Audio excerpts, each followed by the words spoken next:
Hello everyone, আজকে আপনাদের জন্য আবারও নিয়ে এসেছে একটি নতুন ডায়াগ্রাম। এর মাধ্যমে আপনারা জানতে পারবেন কিভাবে how to make convenient switch wiring diagram তৈরি করা হয়। চলুন দেখে নিই কিভাবে তৈরি করা হয়।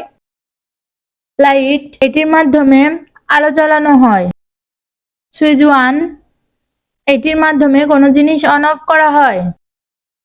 কনভিনিয়েন্ট সুইচ, এটি মূলত সুইচেরই কাজ করে। সুইচ 2, এটির মাধ্যমে কোনো জিনিস অন অফ করা হয়। এল পজিটিভ লাইন সুইচ 2 তে কানেকশন দেওয়া হলো। সুইচ 2 থেকে আউটপুট লাইন কনভিনিয়েন্স সুইচে কানেকশন দেওয়া হলো। আউটপুট লাইন কনভিনিয়েন্স সুইচ থেকে সুইচ 1 এ কানেকশন দেওয়া হলো। আউটপুট লাইন সুইচ 2 থেকে একইভাবে কনভিনিয়েন্স সুইচে কানেকশন দেওয়া হলো। কনভিনিয়েন্স সুইচ থেকে সুইচ 1 এ কানেকশন দেওয়া হলো। সুইচ 1 থেকে পজিটিভ লাইন লাইটে কানেকশন দেওয়া হলো। নেগেটিভ লাইন লাইটে কানেকশন দেওয়া হলো। এই ডায়াগ্রামটি পুরোপুরি সম্পূর্ণ হয়েছে। এভাবে আপনারা আপনাদের বাসা বাড়িতে তৈরি করতে পারবেন। ধন্যবাদ।